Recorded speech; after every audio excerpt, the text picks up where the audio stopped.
Hello, and welcome to Generation AI, the podcast where we demystify artificial intelligence in the world of higher education. I'm your host, Ardis Kadiu, and with me today is JC Bonilla, Dr. JC Bonilla. Hey, JC. What's up? For a second, I think you forgot, where we were, what we do here. Artists, you haven't intro us in 3 episodes because we just came out of this series. So, man, you're rusty. What's up with this, huh? I know. It's a lot of stuff has been happening in the world of AI over these last 3 weeks. What we've been doing, if you haven't been following over the last 3 episodes, we've dropped Agentic AI Unleashed. So a 3-part series on all about Agentic AI, the frameworks, multi-agent architectures, and of course the AI workforce, which was the last one that we dropped last week. And, we have not talked a lot about what's happening in the world of AI as it pertains to this last 3 weeks. And there's just a lot happening. It's a catch-up episode, huh? A catch-up It's a episode. Yeah, it's a catch-up episode, but also it's an interesting episode because we're going to be focusing on manifestations of AI agents that are actually coming to market and you can use today, as well as part of our tools. So I'm really, really excited to kind of talk around a few of those, specifically stuff that's come out from OpenAI with their operator and with Deep Search. Lot to cover, so let's jump in. Though, also in these past 3 weeks, a beautiful partnership has come to us in the higher education space. So we must spend time on this. So not only want to talk about this kind of review of technology and agents in the market, but California State CSU has announced their partnership, Artists, and we want to spend time with partnership with OpenAI. I want to spend time what it means and kind of do a little bit of a recap from my point of view, because let's start from this. I'm just thrilled and excited what's happened. So, Artists, California State University has partnered with OpenAI. They're going to be providing for more than 500,000 students. Of course, there's a large educational system and about more than 60,000 faculty members across 23 campuses. So this is an enterprise system approach. Access to ChatGPT Enterprise, specifically the educational component, right? And this makes officially, after Element, the largest deployment of AI in higher education to date. The largest deployment of AI in higher education. So this is really, really exciting. It means 3 things. Specifically, on the system enterprise, they're going to be building this AI Common Hub. It's a centralized platform, AI tools, training, certification, where everyone, faculty, students, staff, will benefit from it. Then, obviously, as you give these basically tools and infrastructure, it's about running AI education and innovation, an AI educational innovation agenda. How do we empower faculty? How do we start basically doing training and tooling around enhancing teaching, research, learning? So in other words, how do you start bringing all these hubs into the day in and day out of the university? Teaching, research, addressing faculty concerns, but also trying to put on the administration through an AI workforce training. And I think they've been hearing us because we have been talking about this so much. But CSU will have apprenticeship programs, will have kind of people coming with real world industry examples, upskilling their graduates. So they're also looking at people outside the campus environment. So it's really, really, really exciting. So bottom line, a gigantic initiative. And it's not only about adopting the AI, it's about how to use it and building the programs that serve as the educational system. So that's the brief. Let's chat about it, yeah? Sure. Yeah. The biggest, I won't say shock here, but the biggest news is that you have a very large institutional system adopting, or at least putting in front, all of their students, their staff, their faculty, a unified AI assistant, right? So this is ChatGPT. So we've been using ChatGPT. Everybody's been using it for a while. However, what they're saying is that, hey, we're going to make it available for everybody now. We want AI adoption, and this is one of the largest deployments of ChatGPT out there with 500,000 plus users all at once in one institution. This is really interesting for higher education because what that means is that, if you remember, Arizona State University was one of the first to do the partnership last year with OpenAI, and they're a pretty large institution, but they had to put a lot around wraparound services around ChatGPT and the deployments. Not only did they have to make the tool available, but they also had to do all of these training and courses, and how do you incorporate it now into your classroom. And this is exactly what you're talking about, right? The AI workforce training, the educational innovation, the common hub. And what this means is that students and institutions are now getting exposed to these AI tools or these AI chatbots, which is a step forward around AI literacy, right? How successful is it going to be? Are a lot of those students using currently some of these chatbots? Absolutely, right? Does this mean that, whatever their goals are of increasing access, increasing kind of preparing students for the AI workforce, it's just one more step that you need to do, right? It's just having this stuff available is not the silver bullet to essentially, get your organization to a AI ready place. Does that make Of sense? course, it makes sense. But let's talk about this, right? So, why is this a big deal, right? Because it's just larger, right? But what? Yeah, very large. That's it. All right. But also, That's the only big deal. I mean, I think there's also a point to center on that the core capability here that we're talking about is AI literacy, right, in the workplace is being built within because in ASU like that came later and all these services kind of were disjointed. I'm seeing these from the get-go. Let's just basically try to bring these services so that we move faster. So there's a sense of adoption that I think is beyond the technology, looking at the people, the process, the culture that I think they're addressing. And for me, that's a big deal.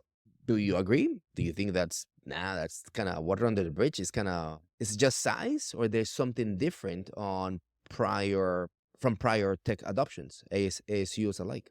No, I still think ASU has done an amazing job and they're way ahead. So this is just a much larger deployment of of ChatGPT. Interesting. Interesting. So Um, we'll see what the impact is. exactly right. At least maybe from how I consume the PR and whatnot, it seems that it has other components. So large an organization that is going to be fun. So what does that mean for higher education? What do you think this is going to be? Wishing them not only well, but being very successful. We love all these initiatives. What do you start seeing changes in student experience, if anything? I think it's going to be very interesting that they're starting to carve this lane of AI literacy as a core competency for universities, administrators, faculty, and students. So I really like that. What do you think changes in higher ed after this? Well, I mean, we need this forward-thinking institutions, or at least we need this larger deployments, because a lot of institutions have been held back, and they need leaders to implement this technology, or to bring it into the classroom, or to bring it into their faculty and staff. So without that, it's very hard to be a president or to be a board and say, okay, now we're going to have all of our faculty use ChatGPT in their classroom. Well, what does that mean? Do you have the resources to implement that? Do you have the resources to change your curriculum? Do you have the resources to actually pay $20 a month or $30 a month for each student in order to do that? It's very, very difficult to move forward if you don't have a template of a larger system trying it and doing it. Are they going to be successful? I don't know. Is ASU been successful? Yes, they have. But ASU, it's a very, very different institution where everything is kind of centralized, and they operate in a very different way, in a more, and they're plugged into the technology. CSU, I don't know. There's 19 campuses. Is it going to work the same way? Are you going to be able to deploy the technology the same way? Probably not. But there's going to be, an openness now. At least you set the bar low to say, at least you get ChatGPT, and then we're going to provide additional wraparound services around that. It's going to take a year or so before you see any results in there. So, we'll have to wait and see.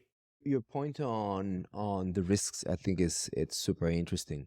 These type of play are difficult in nature, right? Because they go into digital transformation and sometimes it touches on behavior. I'm tenured. That's exactly my point, is that just making the tool available, it doesn't do anything, right? The making the tool available is, a lot of the students are already probably using it, but changing policies and changing workflows and changing, how you do different, think about an AI first approach to how you do paperwork. Like the administrative systems are still the same. So just because you have ChatGPT now doesn't mean that you're changing your CRM or your communications or your engagement tools or your SISs. Like those are tools that are still going to be around, and those workflows are going to be around.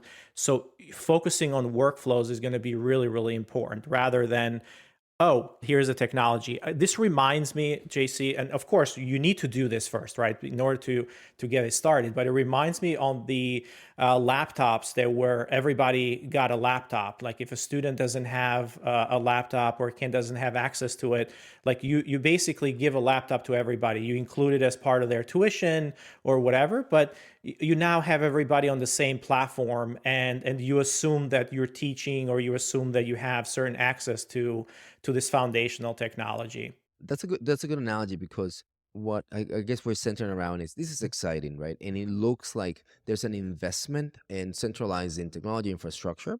It's smart, aka the laptop. Everyone has the same device. But from the laptop vibe, everyone has it, to now education is uniform, homogeneous, improving outcomes, all those kind of metrics that allows us to say that investment actually pay off, took years or actually never realized. So it'll be very interesting to see how they start thinking about the outcomes. And yeah, faculty adoption, not the same thing as looking at administrative adoption or student adoption. For me to wrap up, Artist, I don't know if there's something else you want to chat about here, but is if this is the largest and the second one that we've seen, is there a precedent that now they're setting? So when the next one, the third one, they're gonna be looking at this, is like, "Oh, I have to do it like that." Is there something you've seen that it's replicable, repeatable, and informs how it should be done? Or is it too early? I am the Bible, like, I don't know. It just feels like the only precedent is you pick a tech and you force it, and then we'll see what happens. But do you see something different here? I mean, 2 years ago, and over the last 2 years, we've been doing AI literacy, and the number one questions that we always got was, well, my faculty members don't want to use it. Like we're banning it. We're using AI detectors in order to see if students actually cheated or not. So this goes against and actually moves everybody forward. It's another data point, or it's kind of a leader in, hey, the future is going to, no matter what you do, you're going to need to adopt this AI tools and this AI platforms. And the faster you do it, the better your constituents and your students are going to be. Is there going to be some pain? Yes. But this is a really, really good, stamp of approval that AI is here to stay, and specifically these AI applications and AI chatbots and AI assistants, right? They're going to be part of our lives, and how we do work and how we learn and so on and so forth. AI is here to stay. Good for us. Shall we do the catch up part? Shall we go into the next segment here? Very, Yeah, very. yeah.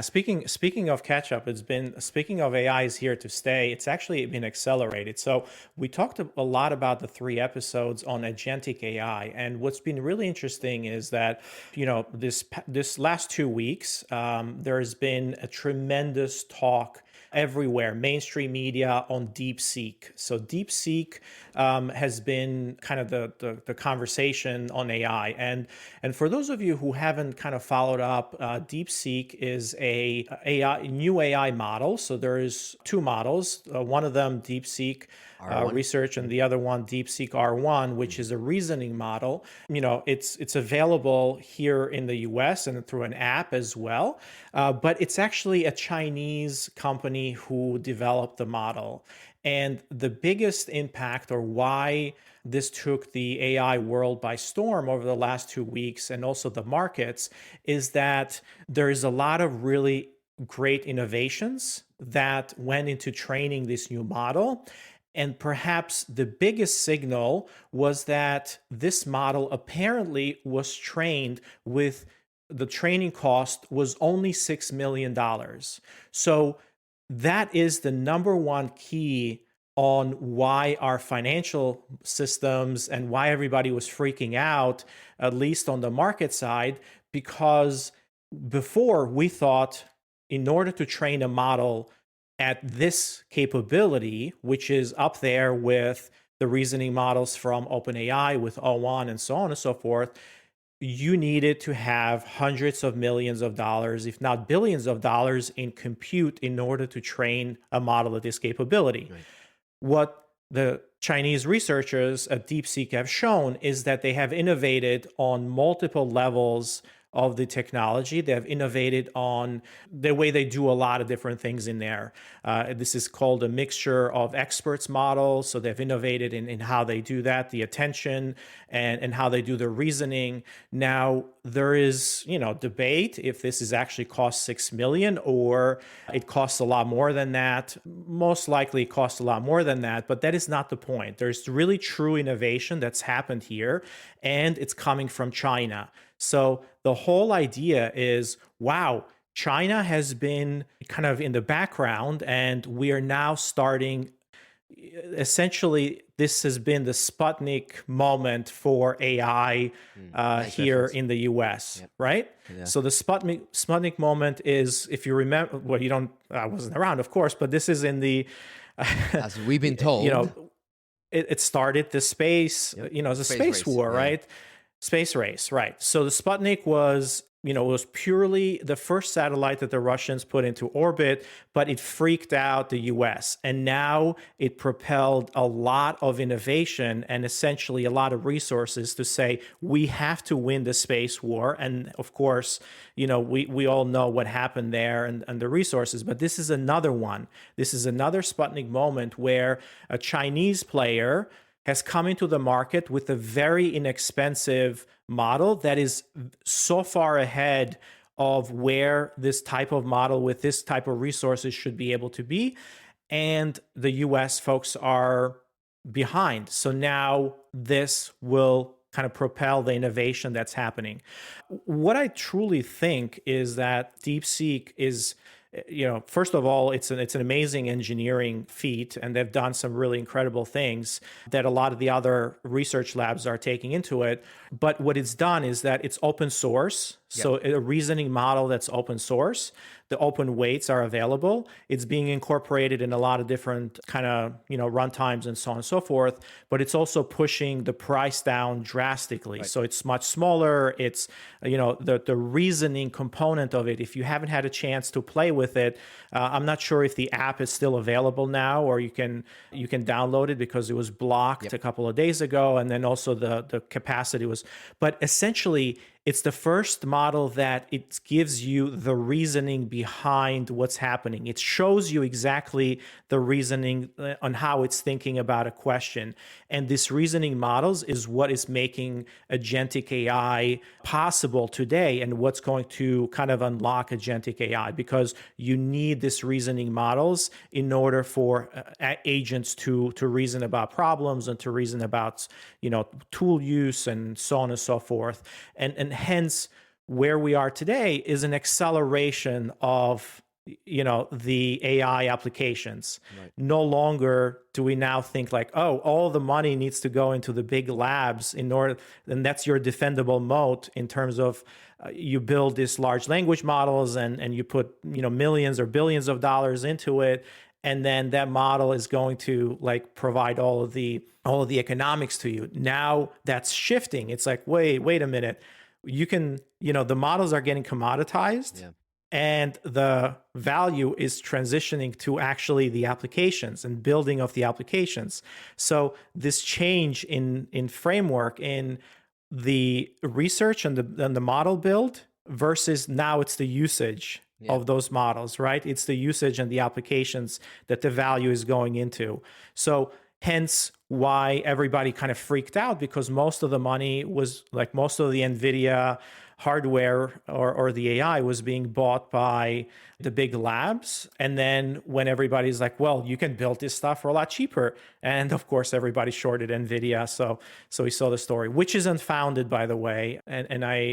There's a counter argument that it's called Chavin's paradigm. I'm not sure exactly the name, but essentially what that says is that the cheaper you make something, right, the technology, the more usage is going to have. So, if you have, let's say, the cheaper you make transportation, so the cheaper you make gas, people are going to travel a lot more and they're going to consume more of it. Yeah. So in this case, it's like the cheaper you make the technology and the AI, people are going to consume a lot more and they're going to build a lot more stuff. And eventually they're going to spend more money on NVIDIA because, those are the foundations here. So just wrapping it all up.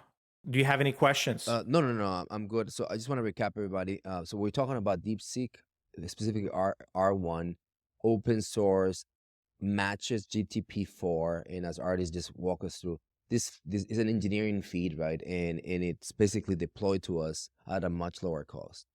There's three important things that come from DeepSeek, right? Is the idea that opens up this conversation or question mark on U.S.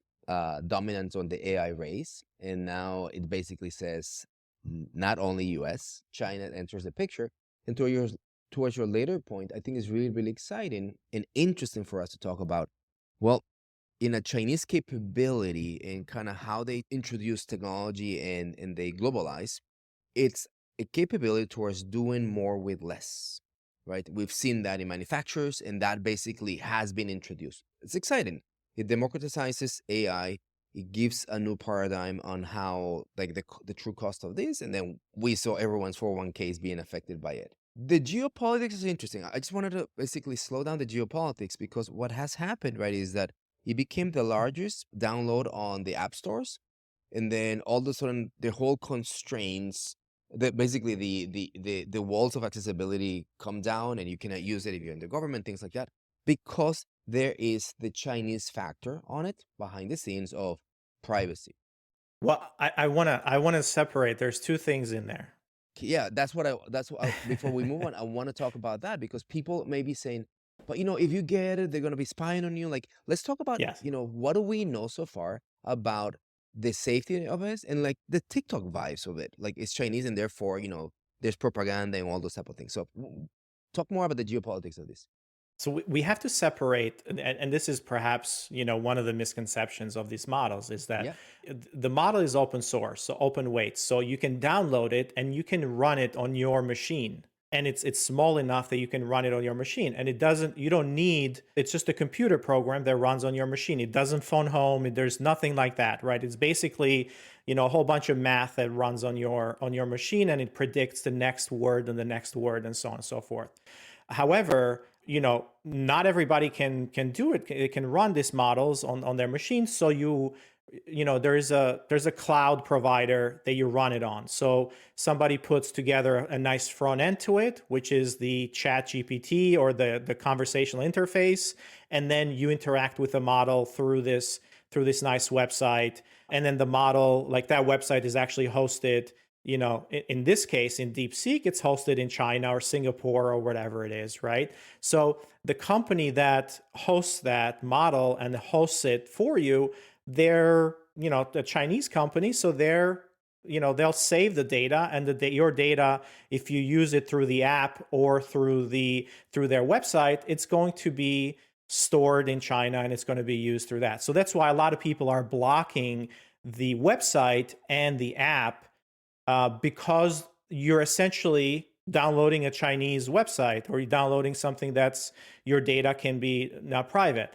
Now, the model itself, it's open. So Amazon actually can run it on their infrastructure here in the US, and you can use it through there. You can run it through Azure, or you can run it through any other provider. And of course, you can run it through Perplexity. If you have Perplexity, you can see now a new switch in there. If you have Perplexity Pro, it says, do you want to use the R1 model? And then it's like, yeah, of course. So it runs in the Perplexity cloud. It's just an open source model. So just don't use the DeepSeek website or the app, because those are hosted by the actual creators of DeepSeek, and they run on their infrastructure, which is not located here in the US. So those are the differences. Love that tip. Yeah. And this stems to the idea that we've been talking about here when we talk about AI tech stacks, that the brains, the models, right, is something that we can benefit. And the punchline here is that we now have a new brain. Sure, you can run it on a foreign cloud that was trained and is more accessible through the lens of cost and investment. So very, very exciting. A lot to be said. It's new, and we'll see what happens. Artists, should we move to the other ones? We need to talk about Operator. We need to talk about Deepseek, not Deep Search, Deepseek. There's also O3, and like there's a lot of stuff happening here. So which ones do you want to chat about today? Well, so I want to kind of continue this thread, right? And which is really, really exciting for people who are building AI applications right now. So now we're seeing the cost, drop tremendously. So there's now a lot of pressure. You have a very capable model with DeepSeek R1 that's a reasoning model, and then OpenAI has now gone in and dropped their prices. Google just released Gemini 2.0 Flash models as well, which are included reasoning models as well. So there are a lot of capabilities that have been put out there, but the cost has gone down tremendously. And this is very exciting for us because we're going to see a lot more applications out there, and we're going to see a lot more integration of AI in a lot of these different tools. And agentic AI is becoming more and more capable, because with agentic AI, if you remember, there's this reasoning engine that happens, and using tools, it's not just a one shot, right? It uses a lot of AI, a lot of tokens, and it uses this loops back and forth. So it's very costly to ask an agent to do something. It can cost you anywhere between just a few cents to maybe a couple of dollars, depending on how long it goes. So the cost is going down. Very exciting for us that are building AI, and you're going to see a lot more of it. What we've seen over the last couple of weeks is that OpenAI is now moving into and introducing a few different agents as part of ChatGPT, right? So ChatGPT, again, is a product, but now they're introducing agents as part of it. They started the year with a really, really interesting, I wanted to talk about this one, with a really interesting one, which was the model that reminded you of things, right? So it's basically a scheduler model. So have you used that one, JC, yet? I have actually. Okay, so what do you use it for? This is the GPT 4.0 with scheduled tasks. Essentially, what it is, it's like you put in a prompt and say, go ahead and research or give me a summary of all of the news that happened around this topic, and kind of summarize it for me every 2 days or every day at 6 a.m. So you're essentially queuing a chat GPT thread, but you're scheduling it for later, and it's happening every so often. What do you use it for? I try to use it in two things at home. There's this kind of calendar that we follow. So basically, it's on the prep for the calendar. Didn't really work for me because the way I need to connect the calendar and there's no invites, but just basically keeping us into the fluency of the calendar and the prep, right? So sometimes I forget things, or one of the things that happens to me is that when the calendar comes in, it's so far ahead that I just I see the day before. So basically getting those kind of tasks. There's this, speaking of calendar at work, we have these quarterly setups that we've done in terms of, and I'm responsible, as you know, to like help us manage the strategic management of it. So basically creating reminders of when these need to be going out. So I'm using it more as a reminder tasker to stay on cadence. And I used it this week, and it worked really, really interestingly, right? I'm trying to get a new application there. Can talk about it, but what about you? How are you using it? Yeah. I've only tested it a couple of times. I haven't really used it for anything, to be honest. But just because it doesn't fit my workflow very well, and I have other things that, yeah. That's the point, right? That you need. I find myself submitting to it. That's what I'm saying. Life didn't work for me, so now I'll give this work thing that maybe it will work. Super. Yeah. I've heard a lot of people use it, for things like affirmations or like daily, kind of feedback and things like that, which is really, really interesting. But the other drop, or the other one that was really nicely anticipated, which is the new agent that OpenAI dropped, was Operator. And Operator is essentially autonomously completes tasks, but think about AI using a computer screen. So it's using an AI agent that is using a computer. So you give it a task, and it uses the browser and it actually understands, and it looks at the browser, and then it operates on its own. It means that it clicks through a website, it fills in forms, it reasons about, what to do next. It essentially, it's like somebody using a website or somebody using a browser in order to accomplish work. So that's Operator.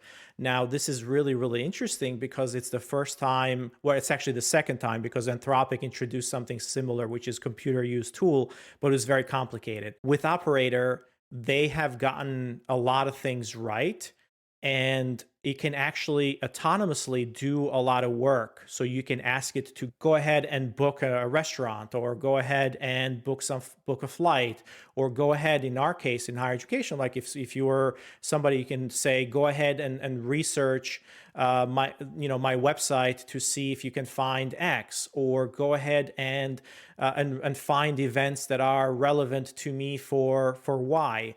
So it goes ahead and uses the websites, and it kind of does all the research, and it clicks things through.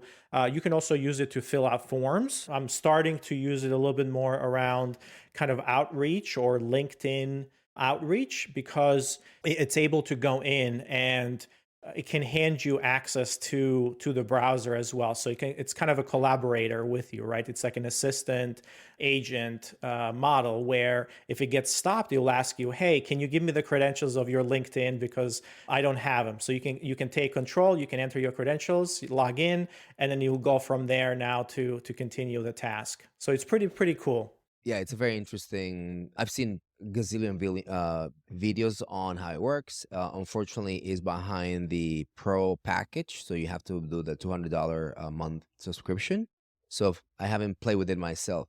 Here's my takeaway on it, as an inference from looking at videos and how people use it. It seems slow, so it's not there, but it's exciting that the technology has the transparency that I can see this thing clicking buttons. And as a matter of fact, you can stare at it or like let it run on the background. Like sometimes you open this tab and you come back to it. Like literally, it has that type of user experience.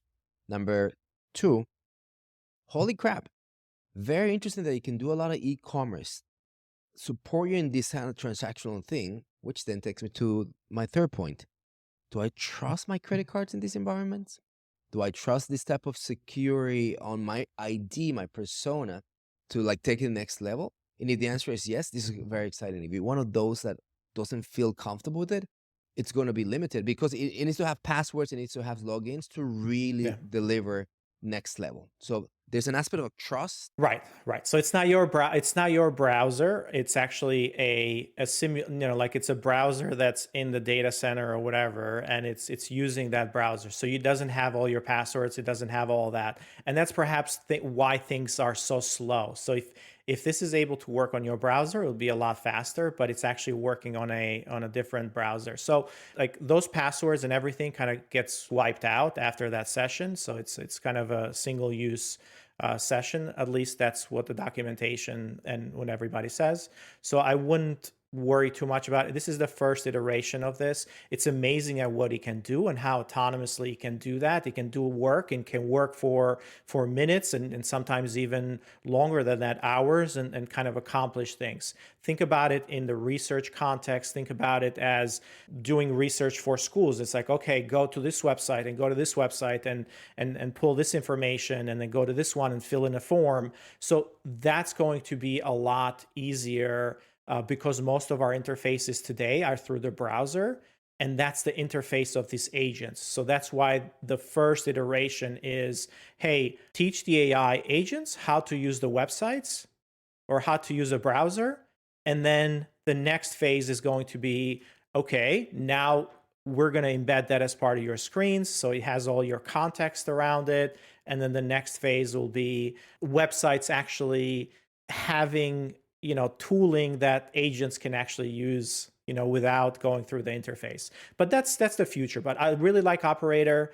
It's pretty cool. To be honest, I have not incorporated into like daily work that I do, but I've done a whole bunch of testing, and I really appreciate kind of what they've done here so far. Your next business trip, let's make sure that it gets bought and sourced by operator. See how that'd be fun. Yeah.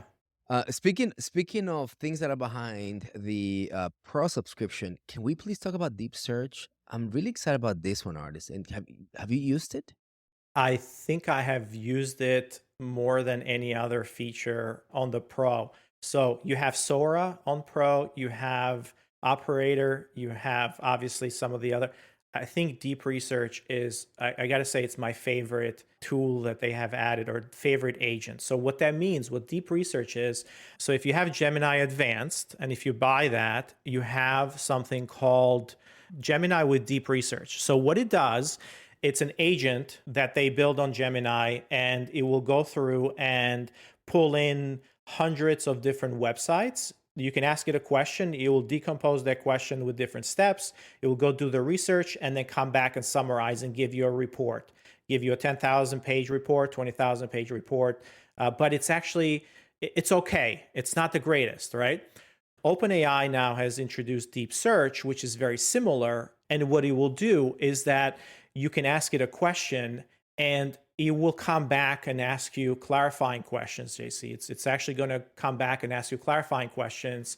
And one of the things that's really, really interesting, let me see if I have it in here. So this way we can take a look at one. And I think this is the one that I love to showcase because as we see it, it has a really interesting connection in academia. Research and scholars have been saying this is one of the most promising agents that have been deployed. So I was looking at the notes from Ethan Mollock, and then yeah, he's like, this is very exciting for scholars. So let's see it, Arts. Yeah. So what I did here is internally, we're working on an ideal customer profile here at Element. And what I needed is we need to have a scoring model around this customer profile. So the first thing that I did is I asked it, hey, do some market research to build our ICP scoring based on maximum of 5 variables for the Element prospects. Here's kind of the market size chart. I gave it a couple of a little research that I had before. I didn't need to do that, but I said focus on community colleges, maybe some state schools, and then he came back and asked me a couple of clarifying questions. It's like, okay, to create this ICP, it's like, what do you think about these things, like key variables? Do you want, like, what factors matter most for you? So he comes back and kind of drives you to a specific, so it does some reasoning, right, in order to come back to that. Which is spot on, by the way. It's spot on, of course. Yeah, this is incredible.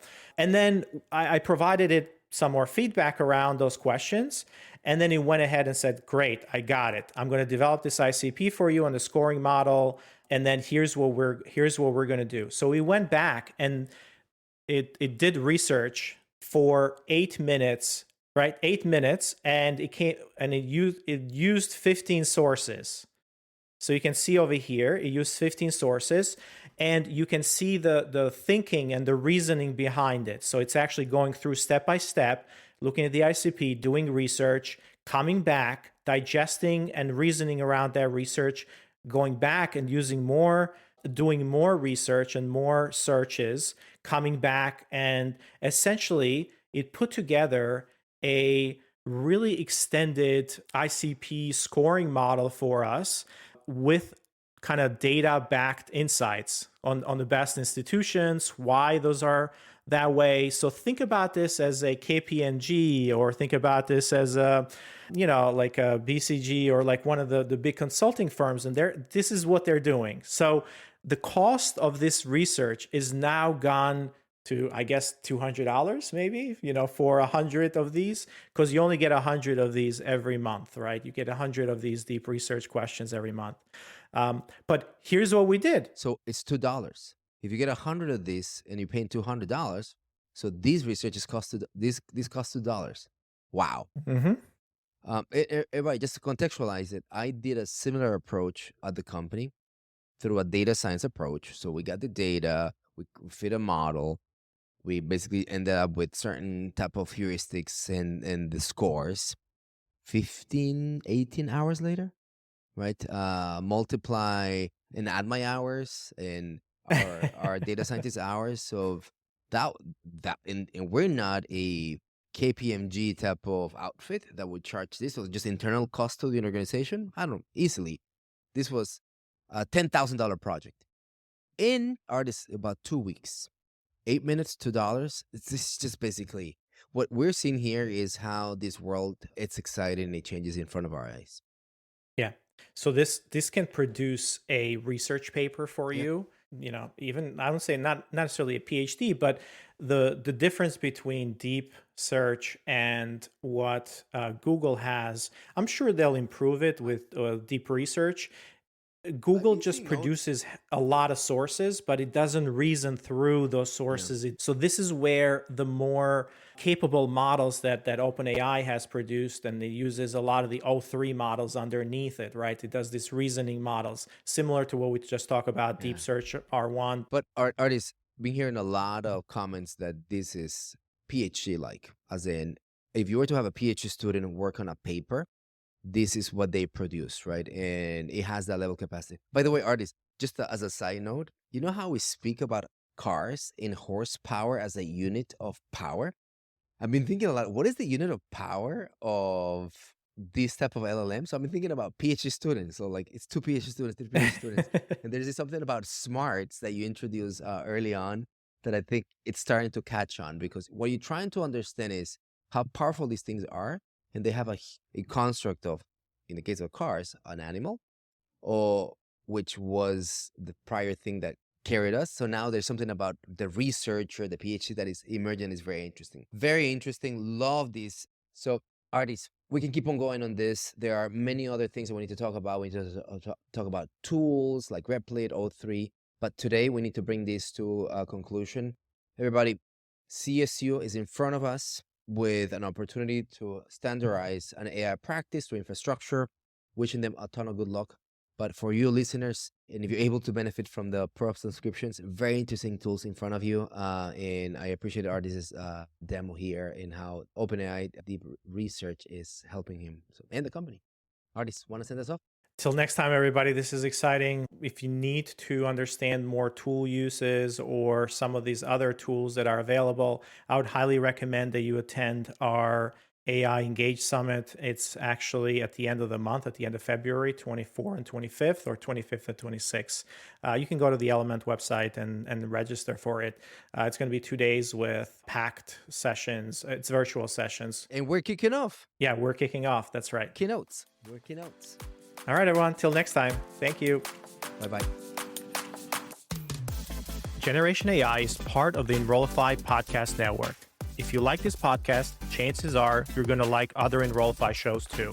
Our podcast network is growing weekly, and we've got a wide range of marketing, enrollment, and higher ed technology shows that are jam-packed with stories, ideas, and frameworks, all designed to empower you to be a better higher ed professional. Our shows help higher ed leaders and professionals like you find their next big idea. They feature a selection of the industry's best as your hosts, like Jamie Hunt, Seth Odell, Jenny Lee Fowler, Brian Gross, and many of your favorite leaders in higher ed. Enrollify is made possible by Element 451, the next generation AI student engagement platform that's helping institutions all over the country create meaningful, personalized, and engaging connections with their prospects and students. Learn more at element451.com.